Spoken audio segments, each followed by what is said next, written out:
In this video, we're going to be doing operations with functions. So we'll be taking two different functions and either adding them or subtracting them, multiplying, dividing, right? Depends on the problem. So in this example, we're doing f of x minus g of x. All we have to do is replace this f of x with 4x to the 1/2, because that's what f of x is in this example. Then we are going to subtract, because this is a subtraction problem, the g of x function, which is negative 9x to the 1/2.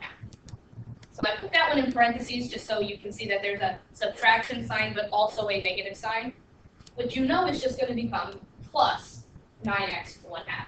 So let's rewrite this as 4x to the 1/2 plus 9x to the 1/2.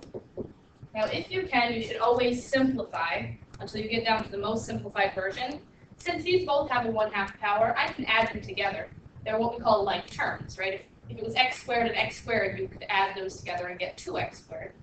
Here, it's 4x to the 1/2 and 9x to the 1/2. When we add those together, it'll be 13x to the 1/2. And that is as simple as it gets. We can leave it with a fraction as the exponent, that's fine, especially because the original problem started with a fraction in the exponent. We're going to leave it just like that. Next couple of questions are going to be multiplication and division. So the dot in between them tells you that we're multiplying f of x times g of x. So let's replace f of x here with 6x, right? I changed the function. Make sure you're reading the directions. And g of x with x to the 3/4 power. All right, I put them both in parentheses because now it's multiplication. I want you to see that you're multiplying these two together. Now remember, when you multiply x's together, you're going to add their exponents. So the exponent on this first guy is a 1. We're going to add it to the 3/4. So this ends up being 6 times x to the 1 plus 3/4. If you want to skip writing down that part and just do it in your head, that's fine. The final simplified version will be 6x to the 7/4 power. And that's as simple as it gets. Division, we're going to set it up as a fraction. So it'll be 6x over x to the 3/4, right? F of x over g of x. And when you have dividing with x's, you subtract the exponents. So this is x to the 1. We're going to subtract 3/4. So it'll be 6x to the 1 minus 3/4 power. And 1 minus 3/4, thankfully, is positive. So our answer is going to be 6x to the positive 1/4 power. You don't have to flip anything because it didn't end up being negative. And then there's this operation. Now it looks like it's going to be multiplication because you see all these parentheses. But this is an operation called composition. It's like the fifth operation. Okay? And what it means is that you're going to take one function and actually plug it into the other function, depending on the order that it's written in. So in letter A, we're asked to find f of g of x. So that's how you would read it. F of g of x. All right, we're looking for f of g of x. All that means is to take your g function and put it into your f function. All right, let's see how that works in operation here.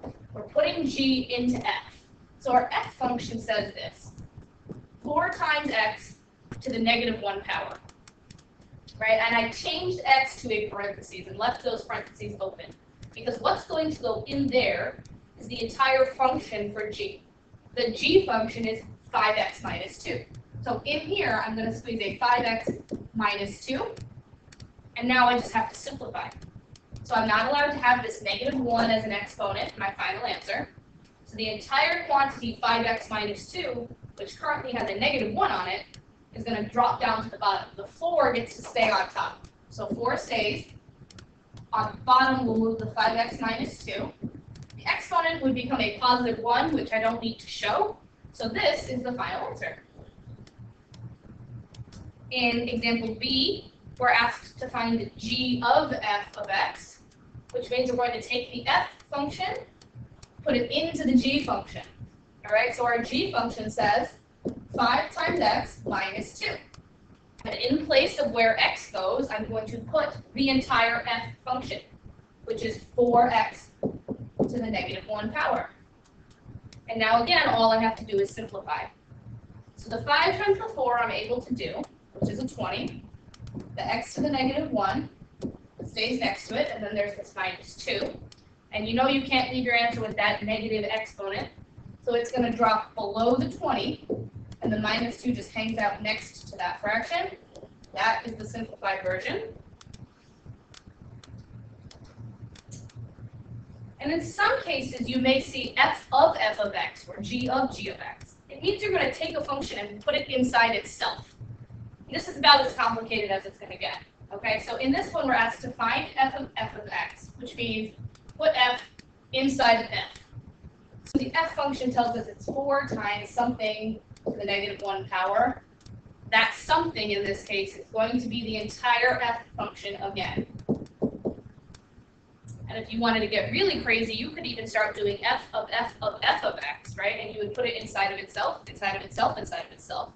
All right, but we're just asked to do one composition here. So we put f inside of f, and now we just have to simplify it. Now, the simplifying for this can get a little bit weird. We have this entire quantity being raised to the -1 power. So the first thing I want to do is flip it and drop that entire quantity to the bottom. The 4 that's outside gets to stay on top, and 4x to the -1 drops to the bottom, so that this -1 exponent is out of the picture now, right?